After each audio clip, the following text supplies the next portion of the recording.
ਖਾਲਸਾ ਜਿਸ ਤਰ੍ਹਾਂ ਤੁਸੀਂ ਕਿਹਾ ਵੀ ਪੰਜਾਬ ਨੂੰ ਅੱਜ ਬਹੁਤ ਵੱਡੀ ਤੁਸੀਂ ਕਰਜ਼ ਮੁਕਤ ਕਰ ਦਿੱਤਾ ਔਰ ਪੰਜਾਬ ਦੇ ਹਰ ਜਿਹੜਾ ਨਾਗਰਿਕ ਹੈ ਉਹਨੂੰ ਅੱਜ ਬਹੁਤ ਜਿੰਨਾ ਕਿ ਫਿਕਰ ਸੀਗਾ ਬੇਫਿਕਰ ਕਰਤਾ ਵੀ ਪੰਜਾਬ ਅੱਜ ਕਰਜ਼ ਮੁਕਤ ਹੋ ਗਿਆ। ਤੱਕ 40,000 ਕਰੋੜ ਰੁਪਏ ਦਾ ਕਰਜ਼ਾ ਤੁਸੀਂ ਕਿਹਾ ਬਹੁਤ ਵੱਡੀ ਤੁਸੀਂ ਖਬਰ ਦਿੱਤੀ ਔਰ ਸਾਰੇ ਖੁਸ਼ ਵੀ ਹੋਣਗੇ ਪੂਰੇ ਪੰਜਾਬੀ ਕਿ ਇਹ 40,000 ਕਰੋੜ ਰੁਪਇਆ ਇਹ ਹੁਣੇ ਤੁਸੀਂ ਕਿਸ ਤਰੀਕੇ ਨਾਲ ਕੀਤਾ। ਇਹਦਾ ਕ੍ਰੈਡਿਟ ਜਿਹੜਾ ਹੈ ਤੁਹਾਡੀ ਕੈਪਟਨ ਸਰਕਾਰ ਨੂੰ ਜਾਂਦਾ ਔਰ ਕਿੰਨੇ ਸਾਲਾਂ ਜਾਂਦਾ ਕਿਉਂਕਿ ਵਿਰੋਧੀ 10 ਸਾਲ ਪਿੱਛੇ ਰਹੇ ਨੇ ਉਹ ਹਮੇਸ਼ਾ ਤੁਸੀਂ ਕਿਹਾ ਵੀ ਵਿਰੋਧੀਆਂ ਨੇ ਸਾਨੂੰ ਕਰਜ਼ ਦੇ ਦਿੱਤਾ। ਸਰ ਇਸ ਤਰ੍ਹਾਂ ਹੈ 40,000 ਕਰੋੜ ਚ ਆਇਆ ਔਰ ਤੁਸੀਂ 4.5 ਸਾਲਾਂ ਚ ਕਿਸ ਤਰੀਕੇ ਨਾਲ 40,000 ਕਰੋੜ ਨੂੰ ਮੈਨੇਜ ਕਰਕੇ ਹੁਣ ਤੁਸੀਂ ਕਹਿੰਦੇ ਇੰਨਾ ਪੈ ਇਹਦਾ ਕ੍ਰੈਡਿਟ ਕਿਹਨੂੰ ਨਾਲ ਦੇਣਾ। ਸਰ ਇਸ ਤਰ੍ਹਾਂ ਹੈਗਾ ਕਿ ਜਿਹੜਾ ਬੰਦਾ ਲੁਧਿਆਣੇ ਬੱਸ ਅੱਡੇ ਤੇ ਕੇਲਿਆਂ ਦੀ ਰੇਹੜੀ ਵੀ ਲਾਉਂਦਾ ਉਹਨੂੰ ਵੀ ਆਪਣਾ ਘਰ ਚਲਾਉਣਾ ਆਉਂਦਾ ਹੈ ਕਿਉਂਕਿ ਉਹਨੇ ਰਾਤ ਨੂੰ ਆਪਣੇ ਬੱਚਿਆਂ ਵਾਸਤੇ ਰੋਟੀ ਲੈ ਕੇ ਜਾਣੀ ਹੁੰਦੀ ਹੈ। ਔਰ ਜੇ ਤੁਹਾਡੇ ਸਿਰ ਕਰਜ਼ਾ ਹੋਵੇ ਤਾਂ ਦੋ ਹੀ ਗੱਲਾਂ ਹੋ ਸਕਦੀਆਂ ਕਿ ਤੁਸੀਂ ਆਪਣੀ ਜਾਂ ਤਾਂ ਆਮਦਨ ਵਧਾ ਲਓ ਤੇ ਜਾਂ ਖਰਚੇ ਘਟਾ ਲਓ। ਹੋਰ ਇਹਦੇ 'ਚ ਕੋਈ ਮੰਤਰ ਤਾਂ ਹੈ ਨਹੀਂ। ਅਸੀਂ ਪਿਛਲੇ ਪੌਣੇ 5 ਸਾਲਾਂ 'ਚ ਪੰਜਾਬ ਸਰਕਾਰ ਨੇ ਅਸੀਂ ਆਪਣੇ ਆਮਦਨ ਵਧਾਈ ਹੈ ਔਰ ਅਸੀਂ ਖਰਚੇ ਘੱਟ ਕੀਤੇ ਹੈ। ਔਰ ਜਿਹੜੀਆਂ ਮੈਂ ਗੱਲਾਂ ਕਹਿ ਰਿਹਾ ਇਹ ਮੈਂ ਕਿਸੇ ਸਿਆਸੀ ਸ਼ੋਖਾਬਾਜ਼ੀ ਨਾਲ ਨਹੀਂ ਕਹਿ ਰਿਹਾ ਕਿਉਂਕਿ ਇਹ ਤਾਂ ਜਿਹੜੇ ਪੰਜਾਬ ਸਟੇਟ ਦੇ ਅਕਾਊਂਟਸ ਹੁੰਦੇ ਆ ਇਹ ਆਡੀਟਰ ਜਨਰਲ ਆਡਿਟ ਕਰਦਾ ਹੈ। ਹਰ ਕੁਆਟਰ ਦੇ ਵਿੱਚ ਆਡਿਟ ਹੁੰਦੇ ਆ, ਇਹ ਪਬਲਿਕ ਡਾਕੂਮੈਂਟਸ ਹੁੰਦੇ ਆ। ਅਸੀਂ ਆਪਣੇ ਪਿਛਲੇ 5 ਸਾਲਾਂ 'ਚ ਜਿਹੜੇ ਸਾਡੇ ਰੈਵਨਿਊਜ਼ ਹੈ ਜਿਹਨੂੰ ਅਸੀਂ ਆਮਦਨ ਕਹਿੰਦੇ ਆ ਇਹ ਅਸੀਂ ਦੁੱਗਣੀ ਕਰ ਲਈ ਔਰ ਅਸੀਂ ਜਿਹੜੇ ਖਰਚੇ ਹੈ ਅਸੀਂ ਆਪਣੇ ਖਰਚਿਆਂ ਨੂੰ ਦੁੱਗਣਾ ਹੋਣ ਤੋਂ ਲਗਾਮ ਦਿੱਤੀ ਹੋਈ ਹੈ। ਇਸ ਵਜ੍ਹਾ ਨਾਲ ਅਸੀਂ ਪੰਜਾਬ ਆਪਣੇ ਪੈਰਾਂ ਸਿਰ ਖੜਾ ਹੋ ਗਿਆ। ਸਾਡੀਆਂ ਸੇਵਿੰਗਸ ਆਉਣ ਲੱਗ ਗਈਆਂ। ਅਸੀਂ ਪੇ ਕਮਿਸ਼ਨ ਜਿਹੜੀ ਹੈ ਉਹਨੂੰ ਇੰਪਲੀਮੈਂਟ ਕਰਤਾ ਹੈ। ਅਸੀਂ ਕਿਉਂਕਿ ਤੁਸੀਂ ਇੱਕ ਜ਼ਰੂਰ ਇਸ ਗੱਲ ਨੂੰ ਅਪਰੀਸ਼ੀਏਟ ਕਰੋਗੇ ਔਰ ਤੁਸੀਂ ਕਬੀਲਦਾਰ ਬੰਦੇ ਹੋ। ਮੇਰੀ ਆਮਦਨ ਤੇ ਮੇਰਾ ਖਰਚਾ ਕਿੰਨਾ ਹੈ ਇਹਦੇ 'ਚ ਮੈਨੂੰ ਬੈਲੈਂਸ ਤਾਂ ਬਣਾਉਣਾ ਹੀ ਪਏਗਾ। ਅਸੀਂ ਉਹ ਬੈਲੈਂਸ ਬਣਾ ਕੇ ਰੱਖਿਆ ਹੋਇਆ ਆਮਦਨ ਤੇ ਖਰਚੇ ਦਾ। ਦੂਸਰਾ ਹੈ ਕਿ ਇੱਕ ਬੈਲੈਂਸ ਇਹ ਵੀ ਬਣਾਉਣਾ ਪੈਣਾ ਹੈ ਕਿ ਮੈਂ ਜਿਹੜੀ ਮੇਰੀ ਆਮਦਨ ਹੈ ਉਸ ਆਮਦਨ ਦਾ ਮੈਂ ਕਰਨਾ ਕੀ ਹੈ। ਇੱਕ ਪਾਸੇ ਤਾਂ ਮੈਂ ਸਟੇਟ ਦੀ ਡਿਵੈਲਪਮੈਂਟ ਕਰਾਉਣੀ ਹੈ। ਡਿਵੈਲਪਮੈਂਟ ਦਾ ਮਤਲਬ ਹੈ ਸੜਕਾਂ, ਬਿਜਲੀ ਘਰ, ਨਹਿਰਾਂ, ਸਕੂਲ, ਹਸਪਤਾਲ, ਗਲੀ ਨਾਲੀ, ਟੂਟੀ ਖੰਭਾ ਜਿਹਨੂੰ ਅਸੀਂ ਕੈਪੀਟਲ ਐਕਸਪੈਂਡੀਚਰ ਕਹਿੰਦੇ ਹਾਂ। ਪਰ ਮੈਨੂੰ ਇਸ ਗੱਲ ਦਾ ਵੀ ਅਹਿਸਾਸ ਹੈ ਕਿ ਇੱਕ ਪੰਜਾਬ ਦੇ ਵਿੱਚ ਐਸਾ ਤਬਕਾ ਵੀ ਹੈ ਜਿਹੜਾ ਸੁਬਾਹ ਉੱਠਦਾ ਔਰ ਇਹ ਖੂਹ ਪੱਟਣ ਲੱਗ ਜਾਂਦਾ ਔਰ ਜਦੋਂ ਸ਼ਾਮ ਹੁੰਦੀ ਹੈ ਜੇ ਖੂਹ ਪੱਟਿਆ ਗਿਆ ਤਾਂ ਉਸ ਖੂਹ 'ਚੋਂ ਉਹਨੇ ਪਾਣੀ ਪੀਣਾ। ਜੇ ਖੂਹ ਨਾ ਪੱਟਿਆ ਗਿਆ ਤਾਂ ਉਹ ਤੋਂ ਪਾਣੀ ਨਹੀਂ ਪੀਤਾ ਜਾਣਾ। ਉਹ ਪਿਆਸੇ ਪੇਟ ਉਹ ਸੋਏਗਾ ਜਿਹਨੂੰ ਲੋਕ ਭਲਾਈ ਦੇ ਕੰਮ ਕਹਿੰਦੇ ਆ। ਔਰ ਇਹ ਜਿਸ ਸਰਕਾਰ 'ਚ ਅਸੀਂ ਕੰਮ ਕਰ ਰਹੇ ਹਾਂ ਅਸੀਂ ਮਸਲਨ ਬੁਢਾਪਾ ਪੈਨਸ਼ਨ, ਸ਼ਗਨ ਸਕੀਮ, ਫ੍ਰੀ ਜਿਹੜੇ ਬੱਸ ਟਰੈਵਲ, ਇਸ ਤੋਂ ਇਲਾਵਾ ਜਿਹੜੇ ਬਿਜਲੀ ਦੇ ਬਿੱਲ ਮਾਫ ਕੀਤੇ, ਹੋਰ ਕੰਸੈਸ਼ਨ ਦਿੱਤੀ। ਇਹਦਾ ਵੀ ਇੱਕ ਬੈਲੈਂਸ ਬਣਾਉਣਾ ਪੈਣਾ ਔਰ ਉਸੇ ਸਵਾਲ ਦਾ ਜਵਾਬ ਹੈ ਕਿ ਪੰਜਾਬ ਦੇ ਕੁਝ ਸ਼ਾਰਟ ਟਰਮ ਗੋਲਸ ਹੈ ਪਰ ਸਾਡੇ ਲੌਂਗ ਟਰਮ ਗੋਲਸ ਵੀ ਹੈ। ਪੰਜਾਬ ਨੇ ਅੱਜ ਤੋਂ 10 ਸਾਲ 20 ਸਾਲ 30 ਸਾਲ ਉਹਦਾ ਵੀ ਬੈਲੈਂਸ। ਸੋ ਤੁਹਾਡਾ ਜੇ ਮੈਂ ਸਵਾਲ ਦਾ ਜਵਾਬ ਦੇਵਾਂ ਇੱਕ ਬੈਲੈਂਸ ਬਣਾਉਣ ਦੀ ਕੋਸ਼ਿਸ਼ ਕੀਤੀ ਔਰ ਇਹ ਵਜ੍ਹਾ ਹੈ ਕਿ ਪੰਜਾਬ ਅੱਜ ਫੇਰ ਅਸੀਂ ਸਾਡਾ ਕੋਈ ਓਵਰਡਰਾਫਟ ਹੈ ਨਹੀਂ, ਅਸੀਂ ਕਿਸੇ ਦੀਆਂ ਦੇਣਦਾਰੀਆਂ ਨਹੀਂ ਦੇਣੀਆਂ ਔਰ ਅਸੀਂ ਇਸ ਹੈਸੀਅਤ ਤੇ ਔਕਾਤ 'ਚ ਆ ਗਏ ਹਾਂ ਕਿ ਅਸੀਂ ਲੋਕਾਂ ਨੂੰ ਖਾਸ ਕਰਕੇ ਲੋਕ ਭਲਾਈ ਦੇ ਕੰਮਾਂ 'ਚ ਅਸੀਂ ਕੰਸੈਸ਼ਨ ਦੇਣ ਲੱਗ ਗਏ। ਆਪ ਬਤਾ ਜਦੋਂ ਸਾਡੀ ਕਾਂਗਰਸ ਦੀ ਸਰਕਾਰ ਜਦੋਂ ਬਣੀ ਸੀਗੀ ਉਸ ਵੇਲੇ ਤੁਸੀਂ ਇੱਕ ਪ੍ਰੈਸ ਕਾਨਫਰੰਸ ਕਰਕੇ ਆ ਗਿਆ ਸੀ ਕਿ ਪਿਛਲੀ ਸਰਕਾਰ ਨੇ ਸਾਡੇ ਤੇ ਕਰਜ਼ਾ ਛੱਡ ਕੇ ਗਈ ਹੈ। ਇੱਕ ਵੱਡਾ ਕਰਜ਼ਾ ਸਾਡੇ ਤੇ ਛੱਡਿਆ ਗਿਆ। ਉਹ ਕਰਜ਼ਾ ਹੁਣ ਜਦੋਂ ਸਰਕਾਰ ਹੁਣ ਫਿਰ ਦੁਬਾਰਾ ਦੀ ਇਲੈਕਸ਼ਨ ਹੋਣ ਜਾ ਰਹੇ ਨੇ ਇਹ ਕਰਜ਼ਾ ਸਾਡੇ ਦੇ ਉੱਤੇ ਵਧਿਆ ਵਾ ਜਾਂ ਘਟਿਆ ਵਾ ਜਾਂ ਅਸੀਂ ਉੱਥੇ ਹੀ ਖੜੇ ਹਾਂ। ਸਭ ਇਹ ਕਰਜ਼ਾ ਜਿਹੜਾ ਹੈ ਓਵਰਆਲ ਤਾਂ ਵਧਿਆ ਬਟ ਪਰਸੈਂਟੇਜ ਦੇ ਹਿਸਾਬ ਨਾਲ ਸਾਡੀ ਆਮਦਨ ਦੇ ਹਿਸਾਬ ਨਾਲ ਘਟਿਆ। ਮੈਂ ਤੁਹਾਨੂੰ ਇੱਕ ਐਗਜ਼ਾਮਪਲ ਦਿੰਦਾ ਹੈ ਕਿ ਮੇਰੇ ਘਰੇ ਜਿਹੜਾ ਆਦਮੀ ਮੇਰਾ ਰੋਟੀ ਪਕਾਉਂਦਾ ਹੈ ਜਾਂ ਮੇਰੀ ਸੇਵਾ ਕਰਦਾ ਹੈ ਉਸ ਬੰਦੇ ਨੂੰ ਤਾਂ ਜੇ 50,000 ਰੁਪਏ ਦਾ ਉਹਦੇ ਤੇ ਕਰਜ਼ਾ ਹੋਵੇ ਤਾਂ ਉਹਨੂੰ ਬਹੁਤ ਵੱਡੀ ਰਕਮ ਲੱਗੇਗੀ। ਪਰ ਜੇ ਮਨਪ੍ਰੀਤ ਦੇ ਉੱਤੇ ਲੱਖ ਰੁਪਇਆ ਵੀ ਕਰਜ਼ਾ ਹੈ ਮੇਰੇ ਆਪ ਦੇ ਉੱਤੇ ਕਿਉਂਕਿ ਮੈਂ ਜ਼ਮੀਨਾਂ ਵਾਲਾ ਆਦਮੀ ਹੈ ਤਾਂ ਮੈਨੂੰ ਉਹ ਘੱਟ ਲੱਗੇਗਾ। ਸੋ ਜਿਹੜਾ ਪੰਜਾਬ ਦਾ ਕਰਜ਼ਾ ਜਿਹੜਾ ਹੈ ਓਵਰਆਲ ਪੰਜਾਬ ਦੀ ਆਮਦਨ ਨਾਲ ਤਾਂ ਉਹਦੀ ਪਰਸੈਂਟੇਜ ਥੱਲੇ ਗਈ ਹੈ ਬਟ ਰਕਮ ਜਿਹੜੀ ਹੈ ਉਹ ਤਾਂ ਵਧੀ ਹੈ। Sir, what is the total amount involved? What is the total involved?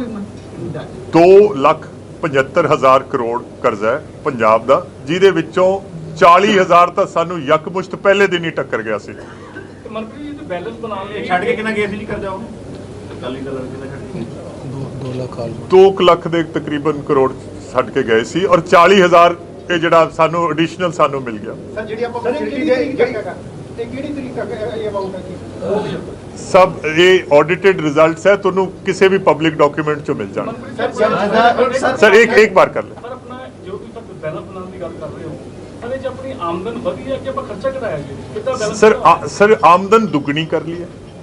ਆਮਦਨ ਸਰ ਦੇਖੋ, ਖਰਚੇ ਵੀ ਤਾਂ ਵਧੇ ਪਰ ਖਰਚੇ ਦੁੱਗਣੇ ਨਹੀਂ ਵਧੇ। ਤੇ ਖਰਚੇ ਤਾਂ ਵਧਣਗੇ ਕਿਉਂਕਿ ਹਰ ਸਾਲ ਸੈਲਰੀਜ਼ ਵੱਧਦੀਆਂ, ਇਨਕਰੀਮੈਂਟ ਲੱਗਦੇ ਹੈ, ਡੀਏ ਲੱਗਦਾ ਹੈ, ਹਰ ਚੀਜ਼ ਲੱਗਦੀ ਹੈ, ਬਟ ਅਸੀਂ ਆਪਣੀ ਆਮਦਨ ਦੁੱਗਣੀ ਕਰ ਲਈ ਹੈ, ਖਰਚੇ ਦੁੱਗਣੇ ਨਹੀਂ ਹੋਣ ਦਿੱਤੇ। ਇਸ ਵਜ੍ਹਾ ਨਾਲ ਸਾਨੂੰ ਓਵਰਡਰਾਫਟ 'ਚ ਨਹੀਂ ਜਾਣਾ ਪਿਆ, ਅਸੀਂ ਸਿੰਕਿੰਗ ਫੰਡ ਕ੍ਰੀਏਟ ਕਰ ਲਿਆ ਹੈ। ਔਰ ਪੰਜਾਬ ਦੀ ਜਿਹੜੀ ਜਿਸ ਹਾਲਾਤ ਦੇ ਵਿੱਚ ਅਕਾਲੀ ਦਲ ਵੇਲੇ ਹਰ ਦੂਜੇ ਦਿਨ ਓਵਰਡਰਾਫਟ ਸਟੇਟ ਹੁੰਦਾ ਸੀਗਾ, ਸੈਲਰੀਜ਼ ਲੇਟ ਹੋ ਜਾਂਦੀਆਂ ਸੀ, ਇੱਕ ਦਿਨ ਵੀ ਸੈਲਰੀ ਅਸੀਂ ਰੁਕਣ ਨਹੀਂ ਦਿੱਤੀ। ਬੁਢਾਪਾ ਪੈਨਸ਼ਨ ਜਿਹੜੀ ਉਹਨਾਂ ਵੇਲੇ ਉਹਨਾਂ ਕੋਲੇ 250 ਰੁਪਏ ਹੁੰਦੀ ਸੀ, ਉਹ 1500 ਕਰਤੀ ਹੈ, ਔਰ ਇੱਕ ਵੀ ਮਹੀਨਾ ਨਾਗਾ ਨਹੀਂ ਪੈਣ ਦਿੱਤਾ। ਅਕਾਲੀ ਦਲ ਵੇਲੇ ਤਾਂ 6-6 ਮਹੀਨਿਆਂ ਦੇ ਨਾਗੇ ਵੀ ਪੈ ਜਾਂਦੇ ਸੀ। ਔਰ ਮੈਂ ਫੇਰ ਇਹਨੂੰ ਪਲੀਜ਼ ਇਹਨੂੰ ਮਨਪ੍ਰੀਤ ਦੀ ਵਜ੍ਹਾ ਨਾਲ ਨਹੀਂ ਹੋਇਆ। ਸਰ ਜਿਹੜੀ ਇਹ ਪਰਮਾਤਮਾ ਨੇ ਕੋਈ ਖਾਸ ਪੰਜਾਬ ਦੇ ਸਿਰ ਤੇ ਹੱਥ ਰੱਖਿਆ ਹੋਇਆ, ਇਹ ਪਤਾ ਨਹੀਂ ਅਸੀਂ ਮੈਨੇਜ ਕਰ ਲਿਆ।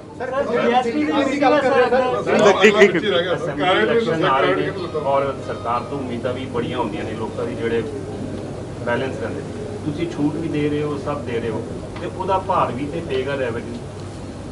ਸਭ ਉਸ ਹੈਸੀਅਤ ਦੇ ਵਿੱਚ ਆ ਗਏ ਹੈ ਕਿ ਅਸੀਂ ਇਹ ਅਫੋਰਡ ਕਰ ਸਕਦੇ।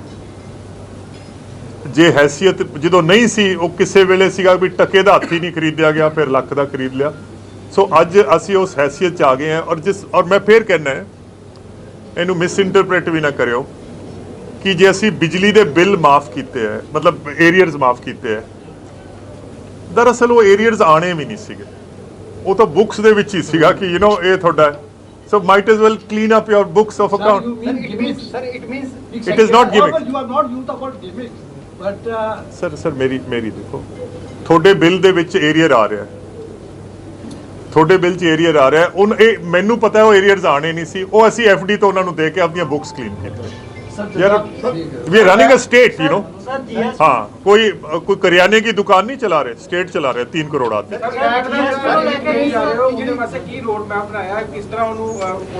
सब ਅਸੀਂ ਸਰ ਮੈਂ ਜੇ ਮੇਰੇ ਰੱਬ ਨੂੰ ਮਨਜ਼ੂਰ ਹੋਇਆ ਤਾਂ ਇੱਕ 7 ਦਿਨਾਂ ਦੇ ਵਿੱਚ ਜਿਹੜੇ ਤਕਰੀਬਨ 50,000 ਟੈਕਸ ਪੇਅਰ ਅਸੈਸਿਸ ਹੈਗੇ, ਔਰ ਜਿਹੜੇ ਵੈਟ, ਕਿਉਂਕਿ ਦੇਖੋ ਗੱਲ ਇਹ ਹੈ ਕਿ 50,000 ਬੰਦਾ ਤੁਹਾਡੇ ਸਰਕਾਰੀ ਦਫ਼ਤਰਾਂ ਦੇ ਚੱਕਰ ਕੱਟ ਰਿਹਾ ਔਰ ਉਹਨਾਂ ਤੋਂ ਪੈਸੇ ਲੈਣੇ ਤੁਸੀਂ 350 ਕਰੋੜ, 40,000 ਬੰਦੇ ਤੋਂ ਤੁਸੀਂ 50 ਕਰੋੜ ਰੁਪਏ ਲੈਣਾ। ਇਹ ਹੁਣ ਤੁਸੀਂ ਦੱਸੋ, ਜੇ ਤੁਸੀਂ ਵੀ ਟੈਕਸ ਮਿਨਿਸਟਰ ਹੁੰਦੇ, ਤੁਸੀਂ ਇਹਦਾ ਕੀ 50 ਕਰੋੜ ਪਿੱਛੇ 40,000 ਬੰਦਾ ਔਰ ਤੁਹਾਡੀ ਇੱਕ ਫੌਜ ਬੈਠੀ ਹੈ ਜਿਹੜੀ ਉਹਨਾਂ ਨੂੰ ਰੋਜ਼ ਡੀਲ ਕਰ ਰਹੀ ਹੈ, ਉਹ ਫੌਜ ਨੂੰ ਉੱਥੋਂ ਪਰੇ ਕਰਕੇ ਕਿਸੇ ਹੋਰ ਕੰਮ ਚਲਾਓ ਤਾਂ ਕਿ ਟੈਕਸ ਵਧੇ। ਹੁੰਦਾ ਕਿ ਜਿੱਥੇ ਤੱਕ ਨੌਲੇਜ ਆਈ ਸਾਨੂੰ ਕਿ 5 ਸਾਲ ਤੋਂ ਬਾਅਦ ਮਤਲਬ ਕਿ ਇਹ ਕਿਤਾਬਾਂ ਬੁੱਕਸ ਵਗੈਰਾ ਮੇਨਟੇਨ ਕਰਨ ਦੀ ਲੋੜ ਨਹੀਂ ਪੈਂਦੀ, ਪਰ ਇਹ ਤਾਂ ਹੁਣ 2014 ਪਿਛਲੇ ਕਾਫੀ लंबे समय तो कई को तो रिकॉर्ड ही नहीं है। सर मैं उसका बता रहा हूँ कि एक हफ्ते के अंदर अंदर इसको हम सब सफाया कर देंगे। कैबिनेट में आज जो मुझे बातें पता चली हैं उसके हिसाब से we will find a solution to this कि असी वैट वाले सिस्टम तो ये जिहड़ी लैगेसी इशूज़ है, पुराने केस चलते पे है, ਇਹ ਸਰਕਾਰ ਦਾ ਵੀ ਹਿੱਤ 'ਚ ਨਹੀਂ ਹੈ ਕਿ ਸਰਕਾਰ ਦਾ ਐਡੀ ਵੱਡੀ ਅਫਸਰਸ਼ਾਹੀ ਉਹ ਪੁਰਾਣੇ 14-15 ਦੇ ਕੇਸ ਡੀਲ ਕਰ ਰਹੀ ਹੈ।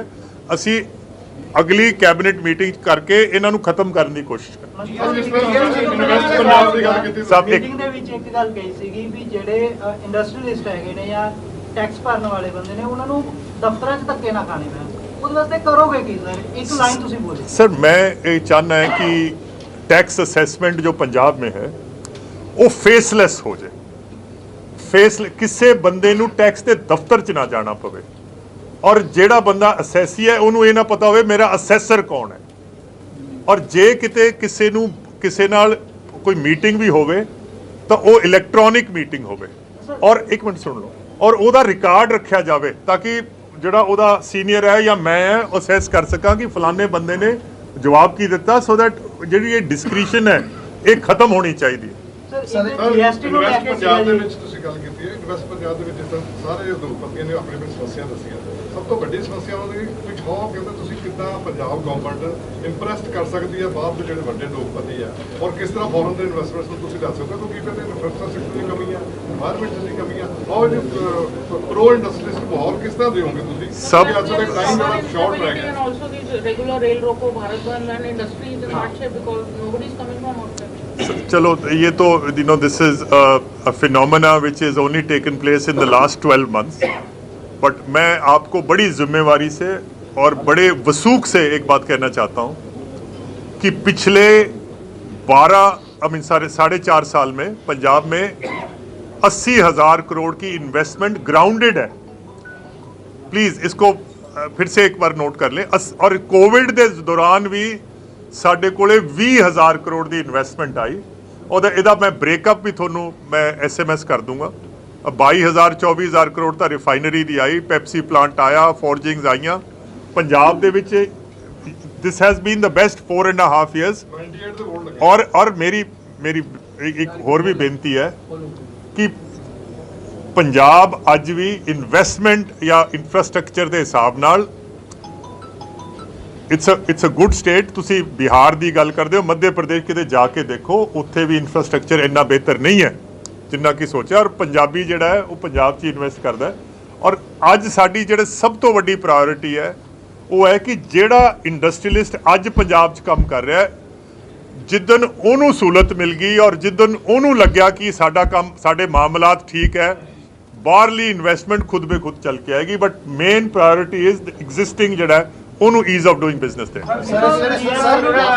सर बारी बारी कर लो, बारी बारी कर लो यार।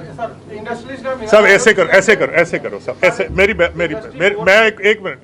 सब आप जो भी सवाल करो उसको 2-3 हिस्से चाहे बना लो, but then again you are again there are 3 people asking, I have to give time to others। Sir जिन्होंने नहीं सवाल पूछा वो पूछ ले पहले। सॉरी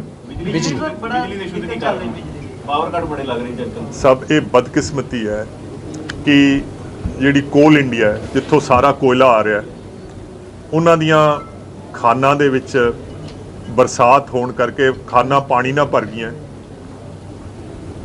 ਕੋਇਲੇ ਦੀ ਇੰਟਰਨੈਸ਼ਨਲ ਸਕੇਲ ਤੇ, ਜਿਹੜੀ ਇੰਟਰਨੈਸ਼ਨਲ ਸਟੇਜ ਤੇ ਕੋਇਲੇ ਦੀ ਕੀਮਤ ਦੁੱਗਣੀ ਜਾਂ 2.5 ਗੁਣਾ ਹੋ ਗਈ ਹੈ। ਕੋਵਿਡ ਦਾ ਦੌਰ ਖਤਮ ਹੋਣ ਨਾਲ ਇੰਡਸਟਰੀ ਦੀ ਡਿਮਾਂਡ ਜਾਂ ਕਮਰਸ਼ੀਅਲ ਡਿਮਾਂਡ ਵੱਧ ਗਈ ਹੈ। ਅੱਜ ਕੋਲੇ ਦੀ ਸ਼ਾਰਟੇਜ ਆਈ ਹੋਈ ਹੈ। ਬਾਵਜੂਦ ਇਸ ਦੇ ਪੰਜਾਬ 'ਚ ਅਸੀਂ ਮੇਨਟੇਨ ਕੀਤਾ ਕਿ ਘੱਟ ਤੋਂ ਘੱਟ ਪਾਵਰ ਕੱਟਸ ਲੱਗਣ। ਤੁਸੀਂ ਇਹ ਵੀ ਸਾਡੀ ਇਹ ਸਾਡਾ ਅਲਮੀਆ ਜਾਂ ਪ੍ਰੋਬਲਮ ਇਹ ਹੈ ਕਿ 80% of power in Punjab is generated through ਕੋਲ। ਸਾਡੇ ਕੋਲ ਸਟੇਸ਼ਨਸ ਹੈਗੇ, ਕੋਇਲਾ ਆ ਨਹੀਂ ਰਿਹਾ।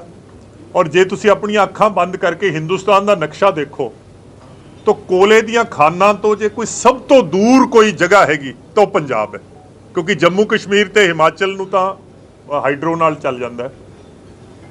ਬਾਵਜੂਦ ਇਸ ਦੇ ਚਾਹੇ ਅਸੀਂ 12-14 ਰੁਪਏ ਤੱਕ ਵੀ ਬਿਜਲੀ ਖਰੀਦ ਰਹੇ ਪਰ ਯੂਨਿਟ, ਅਸੀਂ ਕੋਸ਼ਿਸ਼ ਕੀਤੀ ਹੈ ਕਿ ਅਨਇੰਟਰਪਟਡ ਪੰਜਾਬ ਦੇ ਵਿੱਚ ਸਪਲਾਈ ਹੋਵੇ। ਔਰ ਜੋ ਮੈਂ ਅਖਬਾਰ 'ਚ ਪੜ੍ਹ ਰਿਹਾ ਕਿ ਕੋਇਲੇ ਦੀ ਸਿਚੁਏਸ਼ਨ ਜਿਹੜੀ ਹੈ ਉਹ ਹਰ ਰੋਜ਼ ਜਾਂ ਹਰ ਘੰਟੇ ਦੇ ਇਤਬਾਰ ਨਾਲ ਉਹ ਇੰਪਰੂਵ ਹੋ ਰਹੀ ਹੈ। And I hope this improves. But ਇਹ ਪ੍ਰੋਬਲਮ ਤੁਹਾਡੇ ਸਾਹਮਣੇ ਹੈ ਕਿ ਸਾਡੇ ਕੋਲੇ 30 ਦਿਨਾਂ ਦੇ ਸਟਾਕ ਸੀਗੇ, ਉਹ ਡਿਪਲੀਟ ਹੁੰਦੇ ਅੱਜ 2 ਦਿਨਾਂ ਦੇ ਰਹਿ ਗਏ ਹੈ। ਤੇ ਜੇ ਕੋਇਲਾ ਨਾ ਪਹੁੰਚਿਆ ਤਾਂ ਕਿਸੇ ਵੀ ਰੇਟ ਤੇ ਬਿਜਲੀ ਖਰੀਦਣ ਦੀ ਕੋਸ਼ਿਸ਼ ਕਰਾਂਗੇ। ਬਟ CM ਸਾਹਿਬ ਨੇ ਗਵਰਨਮੈਂਟ ਆਫ ਇੰਡੀਆ ਨੂੰ ਵੀ ਚਿੱਠੀ ਲਿਖੀ ਹੈ ਕਿ ਪੰਜਾਬ ਦੀ ਇਕਨੋਮੀ ਜਿਹੜੀ ਹੈ ਕੋਲੇ ਤੇ ਮੁਯੱਸਰ ਹੈ, ਇਸ ਕਰਕੇ ਕੋਇਲਾ ਜਿਹੜਾ ਹੈ ਉਹ ਜਲਦੀ ਤੋਂ ਜਲਦੀ ਸਰ ਇਹਦੇ ਨਾਲ ਰਿਲੇਟਡ ਸਾਰੀਆਂ ਸਿਆਸੀ ਪਾਰਟੀ ਬਿਜਲੀ ਨੂੰ ਲੈ ਕੇ ਕਹਿੰਦੇ ਵੀ ਅਸੀਂ ਫ੍ਰੀ ਬਿਜਲੀ ਦੇਵਾਂਗੇ 300 ਯੂਨਿਟ। ਤੁਸੀਂ ਵੀ ਕਾਂਗਰਸ ਨੇ ਵੀ ਕਿਹਾ, ਆਮ ਆਦਮੀ ਪਾਰਟੀ ਵੀ ਸਪਨਾ ਦਿਖਾ ਰਿਹਾ। ਜੇ ਬਿਜਲੀ ਨਹੀਂ ਪੈਦਾ ਹੋਗੀ ਕਿ ਫ੍ਰੀ ਵਾਲਾ ਸਿਸਟਮ ਜਿਹੜੀ ਹੈ ਇਹ ਤੁਸੀਂ ਚੇਂਜ ਕਰੋਗੇ? ਸਰ ਬਿਜਲੀ ਤਾਂ ਪੈਦਾ ਹੋ ਰਹੀ ਹੈ, ਸਵਾਲ ਤਾਂ ਕੋਇਲੇ ਦਾ ਹੈ। ਤੇ ਕੋਇਲਾ ਜਿਹੜਾ ਹੈ ਹੁਣ ਉਹ ਤਾਂ ਜ਼ਿੰਦਗੀ ਤਾਂ ਨਹੀਂ ਕੋਇਲੇ ਦੀ ਸ਼ਾਰਟੇਜ ਰਹਿਣੀ। ਔਰ ਸ਼ਾਰਟ ਟਰਮ ਜਿਹੜੀ ਹੈ ਇਹ ਸ਼ਾਰਟੇਜ ਹੈ ਇਹ ਖਤਮ ਹੋ ਜਾਏਗੀ। ਔਰ ਮੀਡੀਅਮ ਟਰਮ ਪੰਜਾਬ ਇਹ ਵੀ ਪਲਾਨ ਕਰ ਰਿਹਾ ਕਿ ਓਬਵੀਅਸਲੀ ਕੋਲ is not the future of power. ਔਰ ਅਸੀਂ ਇਹਦਾ ਕੋਈ ਨਾ ਕੋਈ ਆਲਟਰਨੇਟਿਵ ਮੀਡੀਅਮ ਤੌਰ ਤੇ, ਚਾਹੇ ਉਹ ਸੋਲਰ ਹੋਵੇ ਜਾਂ ਕੋਈ ਗੈਸ ਹੋਵੇ, ਅਸੀਂ ਉਹ ਵੀ ਪਲਾਨ ਕਰ ਰਹੇ ਹਾਂ ਕਿ ਪੰਜਾਬ ਨੂੰ ਕੋਈ ਦਿਨ ਐਸਾ ਆਵੇ ਕਿ ਪੰਜਾਬ ਕੋਇਲੇ ਤੋਂ ਮੁਕਤ ਹੋ ਜਾਏ। ਕਿਉਂਕਿ ਤੁਸੀਂ ਇੱਕ ਗੱਲ ਅਪਰੀਸ਼ੀਏਟ ਕਰੋ, ਕੋਇਲਾ ਉਨਾ ਮਹਿੰਗਾ ਨਹੀਂ ਹੈ ਜਿੰਨਾ ਕੋਲੇ ਦਾ ਭਾੜਾ ਪੈ ਜਾਂਦਾ ਮਹਿੰਗਾ। ਔਰ ਗਵਰਨਮੈਂਟ ਆਫ ਇੰਡੀਆ ਨੇ ਪਿਛਲੇ 5 ਸਾਲਾਂ 'ਚ ਕੋਇਲ, ਕਿਉਂਕਿ passenger tax, passenger rail passenger ਦਾ ਉਹ ਕਿਰਾਇਆ ਨਹੀਂ ਵਧਾਉਂਦੇ, ਉਹ ਫਰੇਟ ਤੇ ਲੋਡ ਕਰ ਦਿੰਦੇ ਆ। ਰੇਲਵੇਜ਼ ਦੇ ਜੋ ਵੀ ਘਾਟੇ ਕੁੱਟੇ ਆ, ਪਿਛਲੇ 5 ਸਾਲਾਂ 'ਚ ਰੇਲਵੇ ਦਾ ਕਿਰਾਇਆ ਦੁੱਗਣਾ ਹੋ ਗਿਆ ਕੋਲੇ ਤੇ, ਔਰ ਤਕਰੀਬਨ 2 ਰੁਪਏ ਯੂਨਿਟ ਤਾਂ ਇਹ ਸਿਰਫ ਇਹਦਾ ਬਿਜਲੀ ਦਾ ਭਾੜਾ ਪੈਂਦਾ, ਫਿਰ ਕੋਲਾ ਪੈਂਦਾ। So eventually Punjab will have to come out of coal. Sir Punjab 'ਚ ਬਿਜਲੀ ਜਿਵੇਂ ਕਿਹਾ ਜਾਂਦਾ ਹੈ ਕਿ 5 ਰੁਪਏ ਹੀ ਕੋਈ ਹੈ ਨਹੀਂ ਸਾਰਿਆਂ ਦੇ, ਨਾ ਡੋਮੈਸਟਿਕ ਹੈ ਨਾ ਦੂਸਰੇ ਕੁਝ ਆਪਰਚੁਨਿਟੀ ਦਿੱਤੀ ਹੋਏ, ਇਹ ਹੈ ਹੋਏਗਾ ਜਾਂ ਨਹੀਂ?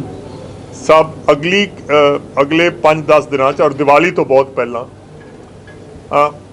ਅਸੀਂ ਇੱਕ ਰਿਵਿਊ ਕਰ ਰਹੇ ਹਾਂ ਕਿ ਇਹ ਪੰਜਾਬ ਦਾ ਓਵਰਆਲ, ਕਿਉਂਕਿ ਜੇ ਇੱਕ ਚੀਜ਼ ਦੁਖਦੀ ਹੈ, ਔਰ ਮੈਂ ਵੀ ਆਵਾਮੀ ਬੰਦਾ, ਮੈਂ ਸਾਰਾ ਦਿਨ ਹਜ਼ਾਰਾਂ ਲੋਕਾਂ ਨੂੰ ਮਿਲਦਾ ਹੈ, ਲੋਕਾਂ ਨੂੰ ਪਾਵਰ ਬਿਲਸ ਤੋਂ ਕਾਫੀ ਤਕਲੀਫ ਹੈ, ਔਰ ਖਾਸ ਕਰਕੇ ਜਿਹੜਾ ਗਰੀਬ ਹੈ। ਔਰ ਅਸੀਂ ਆਪਣੇ ਸਟੇਟ ਫਾਈਨੈਂਸਿਸ ਨੂੰ ਦੇਖਦੇ ਹੋਏ ਅਸੀਂ ਕੋਈ ਨਾ ਕੋਈ ਰਿਲੀਫ ਜਿਹੜੀ ਹੈ ਇਹ ਜ਼ਰੂਰ ਪਲਾਨ ਕਰ ਰਹੇ ਹਾਂ। ਉਹ ਕਿੰਨੀ ਹੋਵੇਗੀ, ਕਿਸ ਸ਼ਕਲ 'ਚ ਹੋਏਗੀ, ਅੱਜ ਮੈਨੂੰ ਤੁਹਾਨੂੰ ਨਹੀਂ ਦੱਸ ਸਕਦਾ। ਸਰ ਇਹ ਵਿੱਚ ਟੈਨਿਫ ਹੋਏਗੀ ਜਾਂ ਕਿਸੇ ਹੋਰ ਤਰੀਕੇ ਨਾਲ? ਸਭ ਇਹ ਮੈਂ ਦੱਸ ਨਹੀਂ ਸਕਦਾ, ਕਿਉਂਕਿ ਜਿਹੜੀ ਚੀਜ਼ ਅੱਜ ਮੇਰੇ ਕੋਲ ਪਤਾ ਹੀ ਨਹੀਂ ਮੈਨੂੰ ਉਹਦਾ ਕੀ। ਸਰ ਇੱਕ ਜਿੱਦਾਂ ਰਾਜਨੀਤਿਕ ਪਾਰਟੀਆਂ, ਚੁਣਾਵੀ ਸੀਜ਼ਨ ਸ਼ੁਰੂ ਹੋ ਗਿਆ ਵਾ, ਹਰ ਪਾਰਟੀ ਕਹਿ ਰਹੀ ਅਸੀਂ ਇਹ ਸਹੂਲਤ ਦੇ ਦਾਂਗੇ, ਇਹ ਸਹੂਲਤ ਦੇ ਦਾਂਗੇ, ਤੇ ਕਰਜ਼ਾ ਵੱਧ ਰਿਹਾ ਵਾ। ਤੁਹਾਨੂੰ ਲੱਗਦਾ ਕਿ ਅਸੀਂ ਇਸ ਪੋਜੀਸ਼ਨ 'ਚ ਆ ਕਿ ਅਸੀਂ ਇੰਨੀ ਫੈਸਿਲਿਟੀਆਂ ਫ੍ਰੀ ਦੇ ਦਾਂਗੇ? ਸਭ ਮੈਂ ਦੂਜੇ ਸਭ ਇਸ ਤਰ੍ਹਾਂ ਹੈ ਕਿ ਮੈਂ ਦੂਜੀਆਂ ਪਾਰਟੀਆਂ, ਸਰ ਮੈਂ ਦੂਜੀਆਂ ਪਾਰਟੀਆਂ ਦਾ ਕੋਈ ਸਪੋਕਸ ਪਰਸਨ ਤਾਂ ਹੈ ਨਹੀਂ, ਇਹ ਤਾਂ ਉਹੀ ਜਵਾਬ ਦੇਣਗੇ। ਮੇਰੀ ਬੇਨਤੀ ਤਾਂ ਸੁਣ ਲਓ ਨਾ, ਮੈਂ ਦੂਜੀਆਂ ਪਾਰਟੀਆਂ ਦਾ ਨੁਮਾਇੰਦਾ ਤਾਂ ਹੈ ਨਹੀਂ, ਉਹ ਤਾਂ ਉਹੀ ਜਵਾਬ ਦੇਣਗੀਆਂ। ਪਰ ਜਿੱਥੋਂ ਤੱਕ ਕਾਂਗਰਸ ਪਾਰਟੀ ਦਾ ਸਵਾਲ ਹੈ, ਔਰ ਮੈਂ ਫੇਰ ਤੁਹਾਨੂੰ ਕਹਿ ਰਿਹਾ ਕਿ ਪਿਛਲੇ 5 ਸਾਲ ਜਿਸ ਜ਼ਿੰਮੇਵਾਰੀ ਨਾਲ ਕਾਂਗਰਸ ਪਾਰਟੀ ਨੇ ਆਪਣੇ ਫਾਈਨੈਂਸਿਸ ਚਲਾਏ ਹੈ, ਔਰ ਇਹ ਜਿਹੜੀਆਂ ਮੈਂ ਤੁਹਾਨੂੰ ਕੰਸੈਸ਼ਨਸ ਕਹਿ ਰਿਹਾ, ਇਹ ਅੱਜ ਨਹੀਂ ਮਿਲੀਆਂ, ਇਹ ਬਹੁਤ ਪਹਿਲਾਂ ਦੀਆਂ ਮਿਲੀਆਂ ਹੋਈਆਂ, and we are sustaining them। ਐਂਡ ਪੰਜਾਬ, ਔਰ ਆ ਸਾਰੀ ਪ੍ਰੈਸ ਬੈਠੀ ਹੈ, ਅੱਜ 22 ਸਾਲ ਬਾਅਦ 22 ਸਾਲ ਗੁਜ਼ਰ ਗਏ ਹੈ, ਪਹਿਲੀ ਵਾਰ ਹੋਇਆ ਹੈ ਕਿ ਪੰਜਾਬ ਦਾ ਜਿਹੜਾ ਬਜਟ ਸੀਗਾ ਉਹਦਾ ਓਵਰਆਲ ਸਾਈਜ਼ ਹਰਿਆਣੇ ਨਾਲੋਂ ਵੱਡਾ ਸੀ। ਪਹਿਲੀ ਵਾਰ ਹੋਇਆ ਕਿ ਪੰਜਾਬ ਦਾ ਕੈਪੀਟਲ ਐਕਸਪੈਂਡੀਚਰ, ਹਰਿਆਣੇ ਦਾ ਕੈਪੀਟਲ ਐਕਸਪੈਂਡੀਚਰ ਇਸ ਸਾਲ 8000 ਕਰੋੜ ਸੀ, ਪੰਜਾਬ ਦਾ 14000 ਕਰੋੜ। ਪੰਜਾਬ ਦਾ ਰੈਵਨਿਊ ਡੈਫਿਸਿਟ ਤੇ ਫਿਸਕਲ ਡੈਫਿਸਿਟ ਇਹ ਹਰਿਆਣੇ ਨਾਲੋਂ ਘੱਟ ਹੈ। ਇਸ ਤੋਂ ਵੱਡੀ ਮੈਂ ਤੁਹਾਨੂੰ ਕੀ ਸਰਟੀਫਿਕੇਟ ਦੇ ਸਕਦਾ ਕਿ ਅਸੀਂ ਜ਼ਿੰਮੇਵਾਰੀ ਨਾਲ ਇਹ ਸਰਕਾਰ ਚਲਾਈ ਹੈ, ਔਰ ਜੇ ਕੋਈ ਅੱਗੇ ਤੋਂ ਵੀ ਕੰਸੈਸ਼ਨਸ ਦੇਵਾਂਗੇ, ਉਨੇ ਹੀ ਪੈਰ ਅਸੀਂ ਆਪਣੇ ਫੈਲਾਵਾਂਗੇ ਜਿੰਨੀ ਸਾਡੇ ਕੋਲੇ ਚਾਦਰ ਹੈ। ਚਾਦਰ ਤੋਂ ਬਾਹਰ ਪੈਰ ਨਹੀਂ ਨਿਕਲਦੇ। ਸਭ ਬੋਲੋ ਬੋਲੋ। ਜਿਹੜੀ ਅਗਲੀ ਟਰਮ ਸ਼ੁਰੂ ਹੋਣੀ ਹੈ, ਉਸ ਤੋਂ ਪਹਿਲਾਂ ਕੀ ਅਸੀਂ 2,70,000 ਕਰੋੜ ਦਾ ਜਿਹੜਾ ਕਰਜ਼ਾ ਹੈ ਉਸ ਤੋਂ ਅਸੀਂ ਮੁਕਤ ਹੋ ਜਾਾਂਗੇ, ਜਾਂ ਅਗਲੇ ਟਰਮ 'ਚ ਇਹੀ ਕਰਜ਼ਾ ਆਪਾਂ ਅੱਗੇ ਲੈ ਕੇ ਜਾ ਰਹੇ ਹਾਂ? ਸਭ ਦੇਖੋ, ਇਹ ਤਾਂ ਕਿਉਂਕਿ ਹੋ ਸਕਦਾ ਤੁਹਾਨੂੰ ਫਾਈਨੈਂਸ ਦੇ ਵਿੱਚ ਦਿਲਚਸਪੀ ਨਾ ਹੋਵੇ। 2,70,000 ਕਰੋੜ ਦਾ ਕਰਜ਼ਾ ਯਕਮੁਸ਼ਤ ਨਹੀਂ ਖਤਮ ਹੁੰਦਾ, ਔਰ ਕਰਜ਼ਾ ਅਸੀਂ ਕਿੰਨਾ ਲੈ ਸਕਦੇ ਹਾਂ ਇਹ ਵੀ ਸਾਡੇ ਤੇ ਨਹੀਂ, ਕਿ ਅਸੀਂ ਕਰਜ਼ਾ ਕਿੰਨਾ ਲੈਣਾ ਹੈ। ਇਹ ਗਵਰਨਮੈਂਟ ਆਫ ਇੰਡੀਆ ਜਾਂ ਰਿਜ਼ਰਵ ਬੈਂਕ ਆਫ ਇੰਡੀਆ ਜਾਂ ਫਾਈਨੈਂਸ ਕਮਿਸ਼ਨ ਉਹ ਮੁਕਰਰ ਕਰਦੀ ਹੈ ਕਿ ਪੰਜਾਬ ਉਨਾ ਹੀ ਕਰਜ਼ਾ ਲੈ ਸਕਦਾ ਜਿੰਨਾ ਉਹ ਸਰਵਿਸ ਕਰ ਸਕਦਾ, ਇਸ ਤੋਂ ਜ਼ਿਆਦਾ ਨਹੀਂ ਲੈ ਸਕਦੇ। ਹਾਲਾਂਕਿ ਇਸ ਸਾਲ ਕਿਉਂਕਿ ਕੋਵਿਡ ਦੀ ਵਜ੍ਹਾ ਨਾਲ ਗਵਰਨਮੈਂਟ ਆਫ ਇੰਡੀਆ ਨੇ ਕਰਜ਼ਾ ਲੈਣ ਤੇ ਕੁਝ 1.5-2% GDP ਦਾ ਰਿਲੈਕਸੇਸ਼ਨ ਦਿੱਤੀ ਸੀ। ਅਸੀਂ ਕਰਜ਼ਾ ਹੋਰ, ਪਰ ਮੈਂ ਉਹ ਰਿਲੈਕਸੇਸ਼ਨ ਅਵੇਲ ਨਹੀਂ ਕਰ ਰਿਹਾ, ਸਾਡਾ ਕੰਮ ਚੱਲ ਰਿਹਾ। ਇੰਡਸਟਰੀਅਲ ਮਹਿਕਮੇ ਨਾਲ ਸਰ ਅੱਜ ਕੋਈ ਵੀ ਚੇਅਰਮੈਨ ਨਹੀਂ ਆਇਆ ਜੀ ਆਪਣਾ। ਅੱਜ ਇੰਡਸਟਰੀਅਲ ਮਹਿਕਮੇ ਨਾਲ ਰਿਲੇਟਡ ਕੋਈ ਚੇਅਰਮੈਨ ਨਹੀਂ ਆਇਆ, ਨਾ PSIC ਨਾ ਸਮਾਲ ਇੰਡਸਟਰੀਅਲ ਡਿਵੈਲਪਮੈਂਟ। ਯਾਰ ਜਦੋਂ ਇਹ ਹਾਥੀ ਦੇ ਪੈਰ ਸਾਰਾ ਕੁਝ ਆ ਗਿਆ, ਗਵਰਨਮੈਂਟ ਆ ਗਈ ਜੀ, ਬਸ ਗਵਰਨਮੈਂਟ ਆ ਗਈ, ਗਵਰਨਮੈਂਟ ਹੀ ਆ ਗਈ ਸਰ।